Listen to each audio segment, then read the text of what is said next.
Yesterday was National Doctors' Day, and it should be. The physicians in our lives have given years, sometimes decades, to training, to service, to a calling that asks a lot of them. But today is not their day. Today is yours. Welcome to the Supporting Physician Spouses podcast. I'm your host, Kendra Harvey, and today I want to do something a little different. I'm not here to teach you anything today. I'm not here to give you a framework or walk you through a concept. Today, I am here to see you. Because here's something I've been thinking about. Every year on March 30th, the world pauses to honor physicians. There are posts and cards and recognition, and that's all good, right? But nobody pauses for you. Nobody declared a National Physician Spouse Day. Nobody sends you flowers. Nobody writes the article about the person who held the household together through residency, who managed finances when the money ran out before the month did, or who parented alone on the holidays, who smiled at every hospital event and answered, "What does your husband do?" for the 1,000th time. So back in 2021, I decided to do something about that. I declared it myself, a holiday, and the response I got told me everything. That so many of you had been waiting for someone to simply say, "I see what you're doing, and it matters." So that's what today is, National Physician Spouse Day. It is our 5th anniversary, and I'm serious about celebrating you. Before I get into everything I want to say to you today, I want to acknowledge something first. Because I think if I just say you're doing an amazing job without acknowledging what that job actually looks like, it might ring a little hollow. So let me name it. Some of you listening today are in the thick of training, residency or fellowship, the years when there is never enough. Never enough time, never enough money, never enough of your spouse. You are doing the math on groceries and gasoline. You are explaining to your kids why dad missed the recital again. You are holding a household together on a limited income in a city you didn't choose, far from the people who used to help you. And the world looks at you and thinks, you haven't made. You're going to be a doctor's wife. You are so lucky. And maybe someday that will feel true. But right now you are tired in a way that is hard to explain to someone who hasn't lived it. And some of you are on the other side of training in the golden attending years, the years that were supposed to feel better. And maybe some things are easier, but internally, you're still braced, still overfunctioning, still waiting to exhale. Because survival mode doesn't end when the contract starts. It doesn't go away just because the salary changed. We've talked about invisible labor on this podcast. We've talked about what it means to be married to a surgeon specifically. And what I hear over and over underneath all of this is this quiet ache. I am doing so much, and nobody really knows. I know. I know because I've lived it, and I understand the particular exhaustion of being capable, of being the one who handles it, and wondering if that means no one will ever think to ask if you're okay. So let me ask, are you okay? And let me also say, it's okay if the answer is complicated. Back in 2021, on the first National Physician Spouse Day I ever declared, I wrote something. It was a post on my account, an honest one, and your responses were overwhelming. I want to read it to you today, not because the words are perfect, but because they were true then, and they are still true now, and I think you need to hear them. This is the 2021 post. I'm not exactly sure what the rules are for creating holidays, but enough of you cheered the suggestion on that I decided to take the risk. I am serious about celebrating you. They say that being a doctor is a type of calling, and I would agree. They have to love what they're doing to voluntarily study, train, and work as long as they do. But I would also say that being the spouse of a physician is a calling too. You may not have a billboard announcing your arrival. You may not have television appearances or news articles written about you. You don't have a CV with pages of publications and research.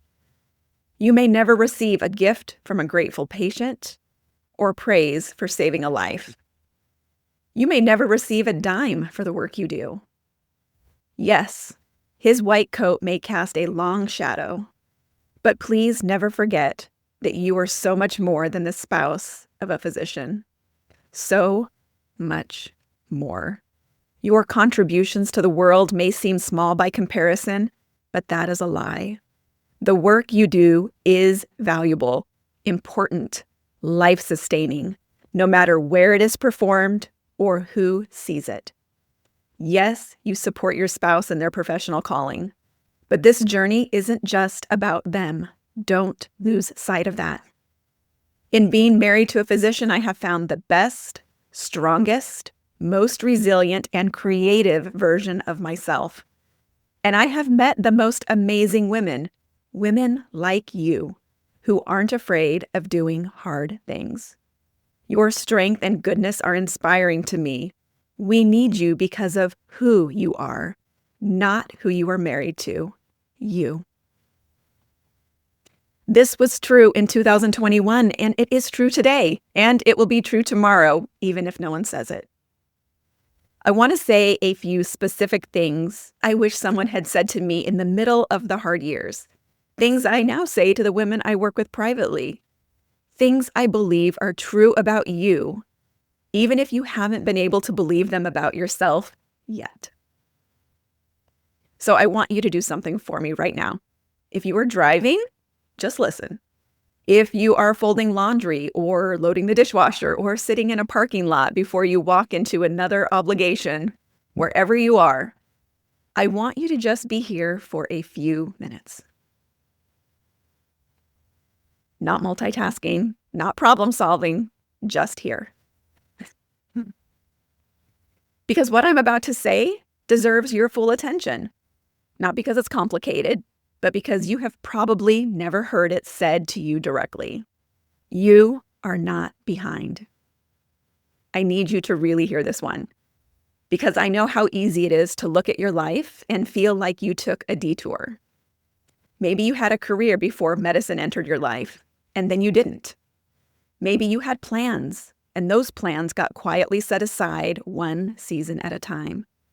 Maybe you watched friends build things while you were managing a household alone, making decisions alone, showing up alone to things that were supposed to be for two. And somewhere along the way, a voice started whispering, "You're falling behind."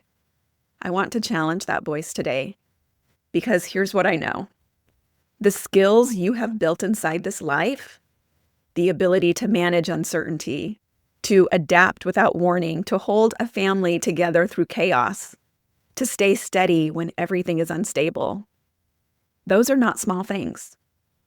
Those are not the consolation prize for the life you didn't get to have. Those are the markers of someone who has been doing hard, important, invisible work for years. The world does not have a metric for what you've built.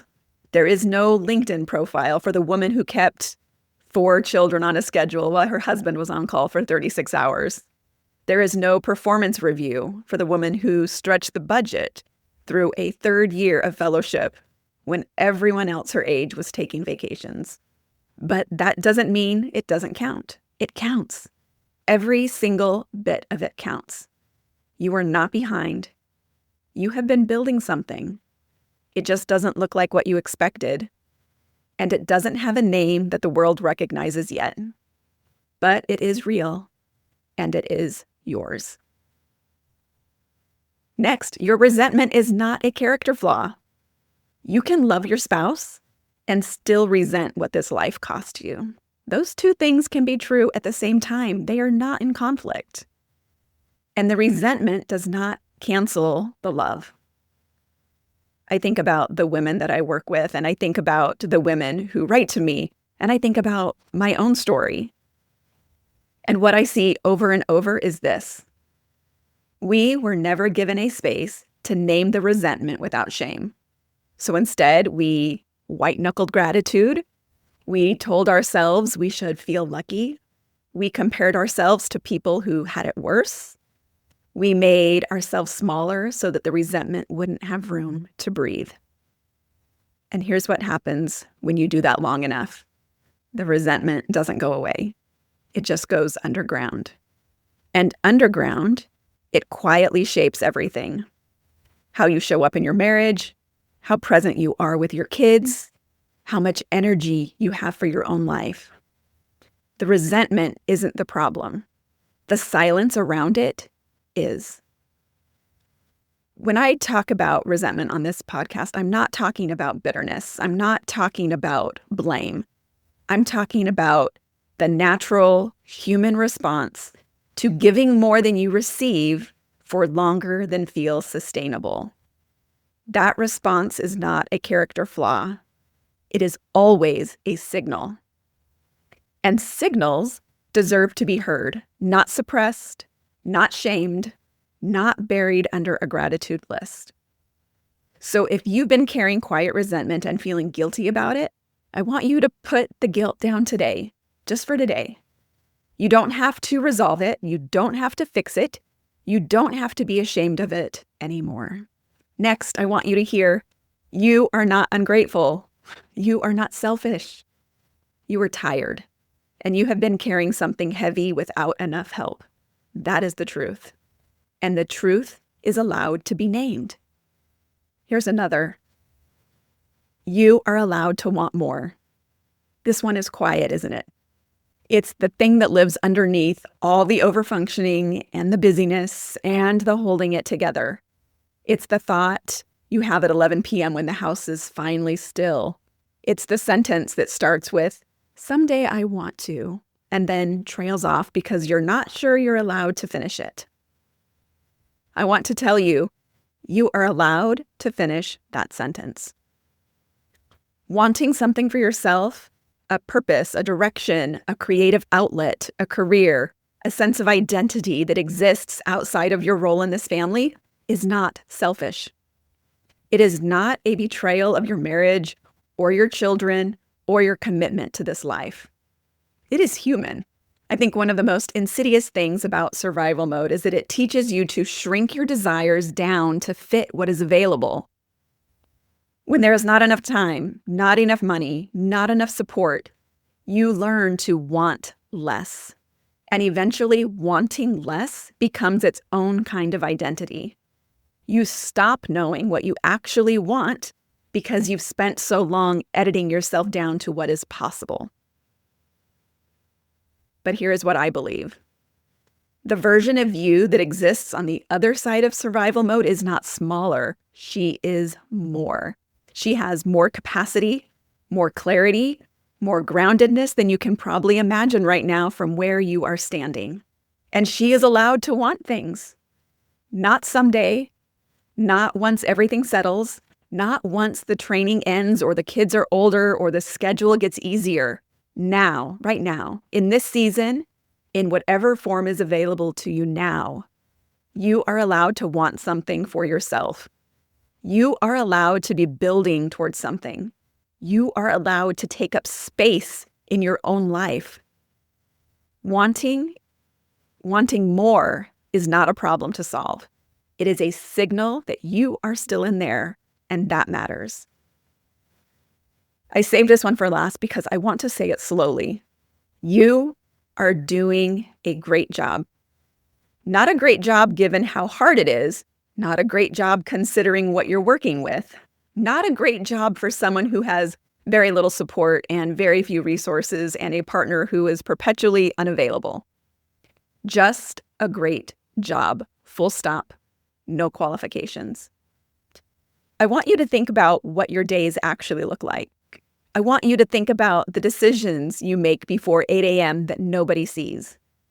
The way you hold the emotional temperature of your household. The way you navigate your children's needs and your own exhaustion and your spouse's schedule and the logistics of a life that require you to be the project manager, the emotional anchor, the backup plan, the person who still somehow makes dinner. I want you to think about the times you have done hard things without anyone telling you that you could. The moves you didn't want to make, the friendships that got hard to maintain. The holidays you held together with sheer will. The moments you were scared and showed up anyway. That is a great job. That is not ordinary. That is the particular kind of strength that only gets built by doing hard things in the dark without applause. And I think part of what makes this life so quietly exhausting is that nobody ever says it. The world assumes you're fine. Your spouse is stretched thin. Your friends may not fully understand, and so you just keep going without a single person saying, "Hey, I see you, and I think you're doing something remarkable." So let me be that person today. I see you. I know what this costs, and I think what you are doing day after day, season after season, without a white coat or a salary or a round of applause is remarkable. You are doing a great job. And one more thing. You are not just the supporting character in someone else's story. Because I think it is easy inside the structure of a physician's life to start to feel like you are the supporting role, that the story is about the doctor and you are the person who makes the story possible. And I want to say clearly, that is not true. Your life is not a supporting role. You are not backstage. You are not the infrastructure. You are a full, whole, irreplaceable person within your own story, one that happens to intersect with medicine, but is not defined by it. The letter I read earlier said it this way: "We need you because of who you are, not who you were married to." That is still true, maybe more true now than it was then. You did not sign up to disappear into someone else's calling. And even if it has felt that way, even if survival mode has had you so focused on keeping everything running that you've lost track of who you are outside of it, that person is still there. She did not go anywhere. She has just been waiting for a little space to come back. Give her that space, even today, even just for a few minutes. You are the main character of your own life, and this journey, as hard as it has been, is yours. All of it. All right, one last thing before I let you go today. I want to ask you to do something, just one thing. Tell one person today that you're a physician's spouse, not to complain about it, just to acknowledge it, to say it out loud, because so much of what you carry exists in silence, and silence has a way of making us feel like we're alone in it. You are not alone. This community, this podcast, the women who listen, the women I have the privilege of working with, is proof of that. We are all doing different versions of the same thing, and we are all stronger for knowing each other. Okay, if today stirred something in you, if something I said made you think, I think I'm ready to stop white-knuckling this, I want you to know that there is a next step available to you whenever you're ready. I work privately with physician spouses, and there is also a free guide on my website called Life After Survival Mode. That is a quiet, private first step. No pressure, just a door, open when you want to walk through it. Links will be in the show notes. For now, happy National Physician Spouse Day. You have earned it. You have earned every single bit of it. Thank you for listening. If you found this podcast helpful, we would love if you would share and invite a friend to listen with you. You can share the link directly from your podcast feed. You could make a comment on a post and tag your friend, or put something in your stories that you took away from this episode. Either way, we love you for it. And if you feel so inclined, please leave us a review. Every review helps more physician spouses find us. So for now, that is it. Enjoy your holiday, and we will see you next week.